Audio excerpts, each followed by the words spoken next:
third speaker is Ms. Maria Katrina Pillejera. She is a licensed chemical engineer and is now with the Global Reporting Initiative, or more popularly, we refer to them as GRI. She is the Philippines country manager beginning last January 2021. With almost 10 years of experience working with academe, NGOs, corporate top management, and government.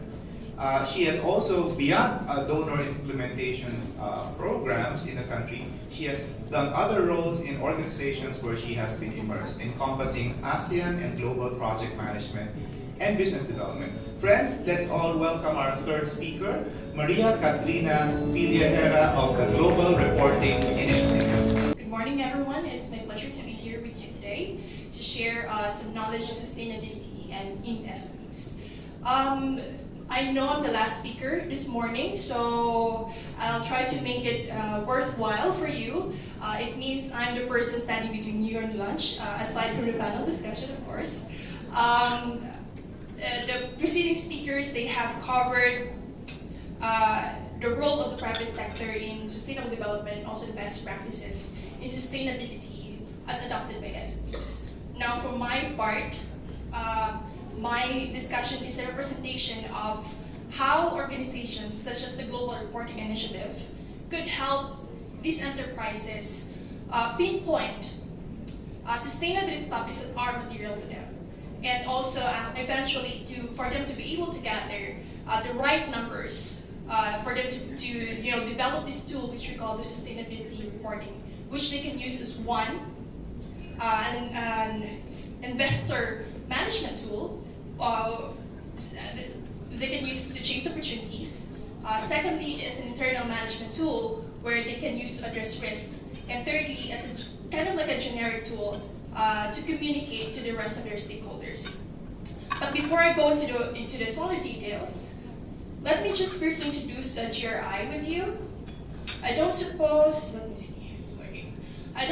everyone in the crowd here knows GRI, Global Reporting Initiative, but I do see a couple of faces who are familiar, have seen in a couple of conferences, but I'd like to check, especially the people at the back. I hope you're still alive and awake. Do you know GRI? Anyone of you know GRI? Yeah, I see a couple of hands, but so these first two slides, just a brief introduction, as I've said.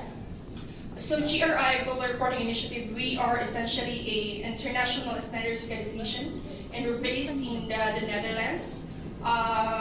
But now we are slowly and strategically moving to Brussels. So essentially we are helping companies, organizations, everyone really, to communicate their sustainability impacts through our tool, which we call the GRI standards. And the main thing that you can also know, you need to know about GRI standards is that it is a publicly free good. So you can download it in our website. So around the world, you can see we have what we call the GRI networks. And here in the ASEAN, the nearest office we have is in Singapore, and we're operating in the Philippines as well, and Singapore, of course, Indonesia. And we are expanding to Thailand and Malaysia. And in this, with a global reach also comes with global impact. So you can see here a lot of numbers, but essentially what I'm trying to say here is that, like more than 3/4 of the largest 250 companies in the world, and also about 70% of the leading 5,800 companies in 100 countries in the world use GRI standards. So just communicate that how user-friendly GRI standards is, and also the possibility for you to benchmark with other companies all around the world. And all of this, we have recorded about more than 11,000 GRI-based report published, and this is supported by the GRI standards, which was downloaded by, as of last year, more than 1 million already.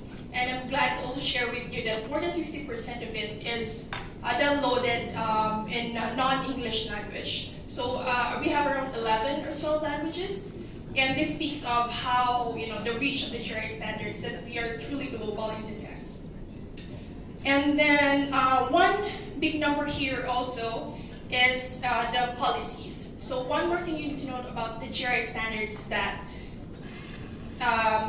it is voluntarily used by companies. It's not regulation.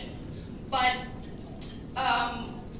around the world, we have influenced, in a way, 167 countries to embed this into their policies. And of course, we have one here in the Philippines through the Securities and Exchange Commission. Our PLCs here would know already how rigorous it is when it comes to complying the SEC's sustained reporting template for PLCs. Sharing here just a big overview of the numbers. The GRI adoption in ASEAN, specifically in the Philippines, as of, I think this is last year, we are at 71%, and the rest is using the SEC template. And looking at how we fare with the other countries, we are at 68% in the Asia Pacific, and not very far along compared to the America, actually. One more thing about this slide is that these numbers represent only the large companies. So although in the past decade, we've created a huge step towards achieving sustainable development, it's still not enough because the picture is not complete. It's not complete because it's not inclusive when it comes to bringing in SMEs to be sustainable as well. So that's why in GRI we are advocating, at least in the recent years, to have to make this case stronger, make the inclusivity and sustainability stronger. Oops. Okay. And with that, we have this what we call the Sustainability Innovation Lab, which caters to a fit-for-purpose content and service for different actors in the sustainability landscape, ranging to the legal, the audit and assurance, partnerships with the academies, and also training center with the ISB, and also a center of excellence for digital transformation, and last but not the least is our Center of Excellence for SMEs. Now, we want to focus, I wouldn't be able to talk about the rest of the Center of Excellence here in the interest of time, but focusing on the SMEs part, why we allotted one Center of Excellence for SMEs is primarily because we've seen a lot of bombardment and even a growing bombardment from around the world when it comes primarily to regulation. So say, for example, in the EU, we have the ESRS, which stands for the European Sustainable Reporting Standards, which is also, where GRI is also a co-constructor. So essentially in this regulation, what they want to do is to mandate the large companies. It's like the SECSR template. They want to mandate the companies and by 2024 to report. And then by 2026, it will expand to the SMEs. Now for the US part, they're also requiring the companies to do Scope 3, and which then connects to the SMEs. Now closer to home, we have, one example is with Singapore. They have the Singapore Green Deal, which encourages the SMEs to report or to disclose their sustainability impacts as well. And in the Philippines, it has SEC have been consistent in communicating in the past, at least in the past year, in the previous events and webinars, that there is a possibility to also extend or to expand the regulation to non-listed companies, including SMEs. We don't have a timeline yet, but it's out there, and that's why we are also trying to kind of anticipate all the changes in the legislative and policy landscape that will affect the SMEs. And beyond the regulations, we have identified 5 main challenges as part of our motivation. 5 main challenges that are that affects the SMEs. So one is the lack of access to capital resources. Number 2, difficulty in, I couldn't read my notes, difficulty in understanding and implementing ESG strategies and regulation. Number 3 is limited access to data and analytics, which has been a huge topic from our previous speakers. Number 4 is the difficulty in engaging stakeholders and communicating impacts. And last but not least is the difficulty in finding and retaining talent with necessary skills in implementing sustainability initiatives. So this kind of like strategy can only be achieved with or possible with a whole of system approach. So right here, this is our approaches in inclusivity for SMEs. So we forge partnerships. In GRI, one of our main thrusts is building partnerships, having that strong network, not just in the Philippines, but around the world. And we are, with SMEs, we are targeting these 4 core groups: the large companies, industry associations, financial institutions, regulators, and government agencies. And most importantly, we also need to get the buy-in of SMEs. So meaning getting the yes of the top management, and that will trickle down to getting the yes of their employees. So in my next slide, in fact, one journalist that I came across says that the main factor that is considered most significant when it comes to the risk of like failing to embed sustainability in the SME supply chain is if the top management is not enthusiastic about it. And I think this story is also very much relatable to large companies. So this risk is also not just applicable to SMEs, but to everyone who's doing the business. So it's really, really important to get to the top of the company and convince the top management to pursue sustainability and to embed sustainability practices into the value chain of the business. And secondly, the lack of skilled and properly trained manpower. And for this one, this talks about the capacity building of the SMEs. And truly enough, as what we've seen in the past years, is that, it connects directly to the very lean human resources of SMEs. For many, there's only like 2 or 3 people who be able to like run their business. So it's a lot for us to ask them to also indulge in other activities to one-day training of sustainability reporting. So kailangan we make it really, really worthwhile for them. And it has to make sense to them as well. It's the benefits that they will be getting from it should also be clear to them. I want to go through to the level 4 to level 1, but you get the idea. Okay, so tying this into the capacity building part, I know from experience as well, because in my previous life, before GRI, I have worked with large companies in developing their sustainability reports, and the glossy ones, and also the sustainability reports with SEC. So I know for a fact that it's not a joke. It's a lot of work, a lot of money that you need to mobilize, a lot of people that you need to get your, to mobilize. So what we've learned with working with SMEs is that we have to simplify it for them.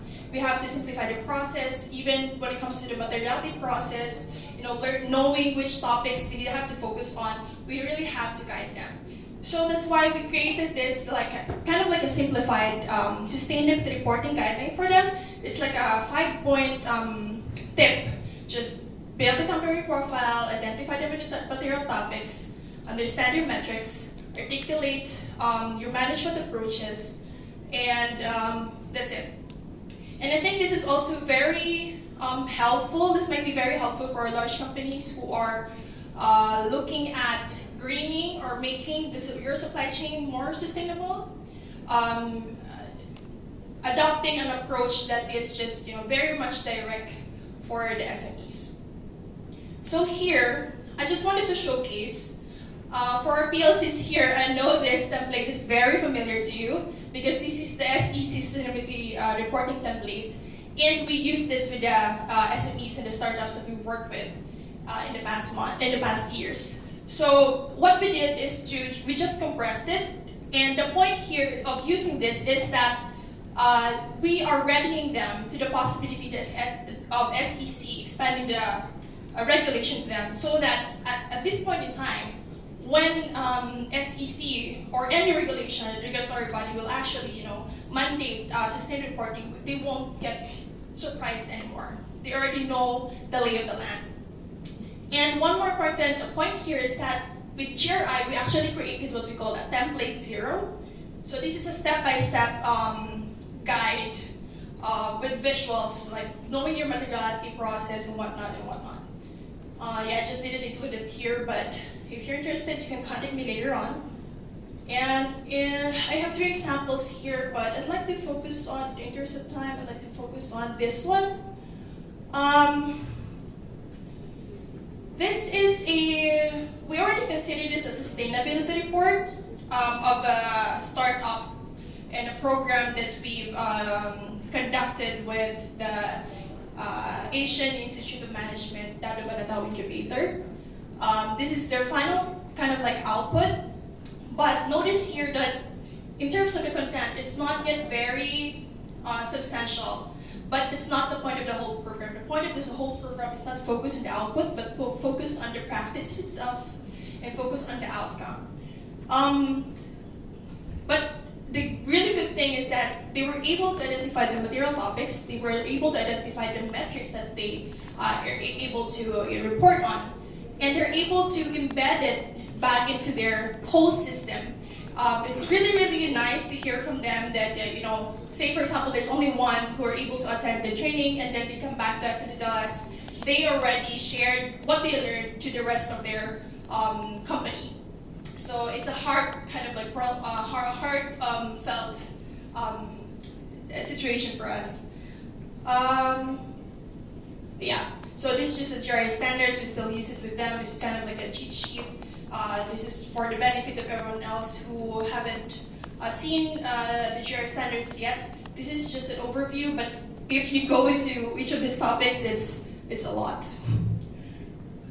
Okay, I think it's the last of my presentation, and just to summarize all of it, how to help the enterprises kickstart their sustainability journey. Just 3 points. 1, get the buy-in of your top management.